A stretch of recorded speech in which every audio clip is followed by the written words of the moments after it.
자, 전경련 부회장이 드디어 검찰에서 시인했습니다. 나 청와대 지시 받았다고 했습니다. 지금까지 했던 얘기와 전혀 다릅니다. 그동안 했었던 이승철 전경련 부회장 얘기 국회 발언 모아봤습니다. 본인의 아이디어로 내가 안을 내고 총괄을 했다라고 말을 했는데 어디서 아이디어를 구했습니까?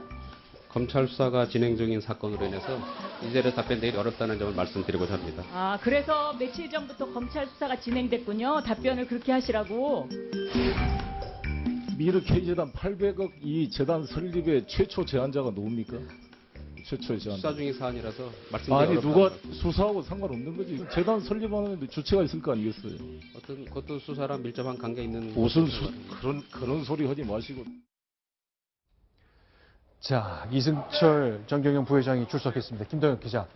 자, 검찰에서 실제 이렇게 말을 했군요. 오늘 아침 동아일보 기사입니다. 네, 그렇습니다. 이제 어제 검찰을 통해서 확인된 사실입니다. 네. 이승철 전경련 부회장은 이제 기재위에서 검찰 수사 중이라서 말할 수 없다라고 얘기를 했었는데 네. 실제로 검찰 수사에서는 안종범 수석이 지시했다라고 발언한 것으로 드러났습니다. 근데 부장 차장, 네. 왜 국회에서는 저렇게 아니다. 그러다가 이제 와서 다 인정하는 거죠? 일단 국회에서는 아니다라고 부인한 게 아니라 이제 검찰 수사 중이기 때문에 국회에서 발언하는 것이 적절하지 않다라고 얘기를 했고요. 그런데 검찰은 어떻게 보면 우리나라의 이제 그 최종 심판을 하는 곳 아닙니까? 물론 유무죄를 가려서 기소를 하고 기소한 이후에는 이제 사법부의 이 판단을 받게 되는데 만약에 검찰에서도 이 거짓을 하게 되면 네. 그 거짓에 대한 책임을 훨씬 더 무겁게 묻기 때문에 결국 그 검찰에 가서는 진실의 일단을 좀 드러내고 있는 게 아닌가 싶습니다. 자, 그럼 같은 이유라면요. 안종범 전 수석은 이제 청와대 근무하던 당시에 국회에서 계속 부인했었거든요. 자, 내일 검찰이 소환합니다. 피의자 신분입니다. 국회에서 했던 이 발언 뒤집을까요? 일단 그 장면 소개합니다. 기업들이 자발적으로 시작을 한 겁니다.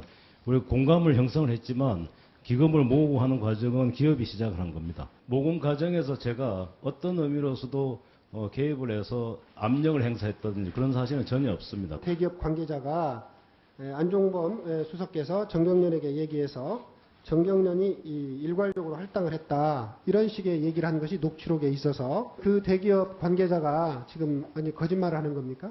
저는 그런 사실 없습니다.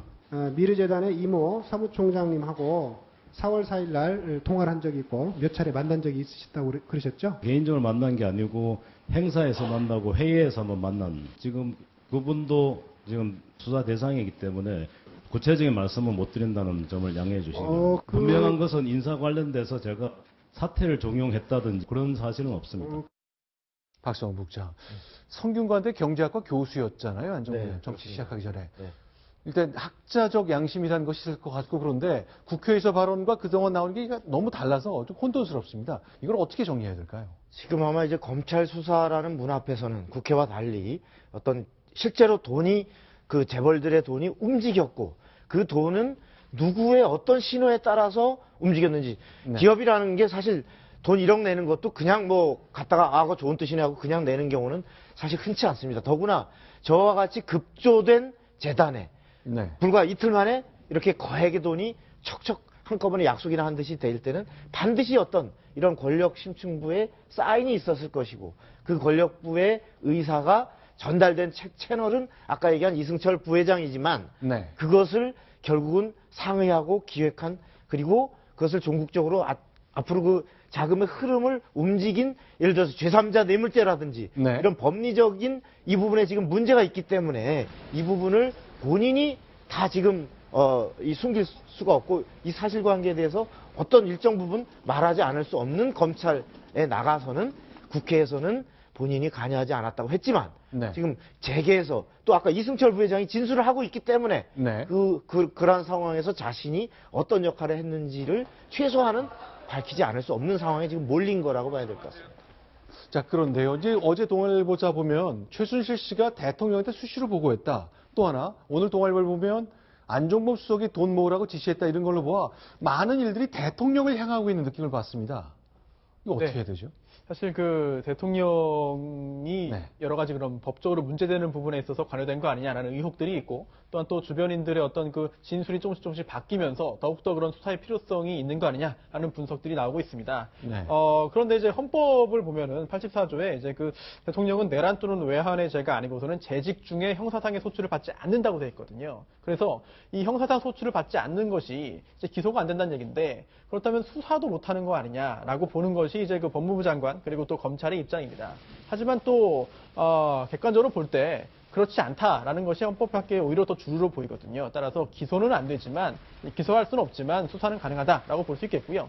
또 하나가 친박 핵심으로 불리었고 또 지금도 불리고 있는 정종섭 의원이 있습니다. 이 정종섭 의원이 이제 그 저명한 헌법학자인데 헌법학 언론을 썼는데 그 내용에 보면 이렇습니다. 대통령도 수사 가능하다.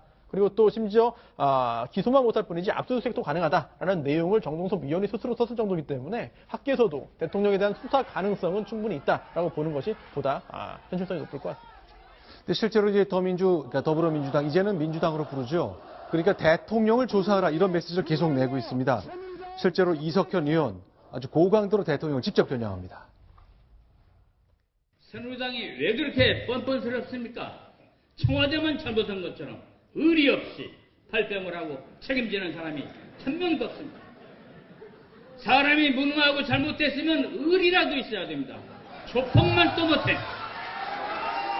박근혜 대통령 검찰 앞에 세우겠습니다, 여러분. 감사합니다.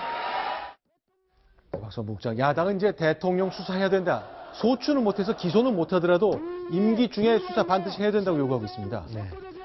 제가 볼 때는 그 이제 안정범 수석이 저러한 데에 대한 역할을 박 대통령이 어떤 지시라든지 이런 부분을 어디까지 진술할지는 앞으로 봐야 될 일입니다. 네. 과거에 보면 적어도 자신이 모셨던 이른바 주군에 대해서는 자신이 말하자면 다 설사 어떤 그 사인이 있었다 하더라도 자신이 이제 짊어지고 갔던 것이 과거에 일반적으로 이른바 신복들의 그 대체적인 패턴인데 네. 지금 저 경우 이제 안정범 수석이 대통령까지를 거론하지 않다 하더라도 지금 결국 시발은 대통령의 그 문화융성 그리고 창조경제 기업들에게 어떤 이러한 데 기업의 적극적 역할을 어떤 독려했던 본인이 이미 두 차례의 그 재벌들과의 그 기업인들과의 회동을 얘기했기 때문에 그 결국 대통령으로 초점이 가지 않을 수 없기 때문에 네. 대통령께서 차라리 스스로 네. 내 스스로가 이 사실관계를 밝히는데 필요하다면 나도 성역 없이 조사를 받겠다라고 나서는 것이 오히려 네. 진실규명을 하고 이 상황을 수습하는 데 더 도움이 되지 않을까 이런 생각이 듭니다.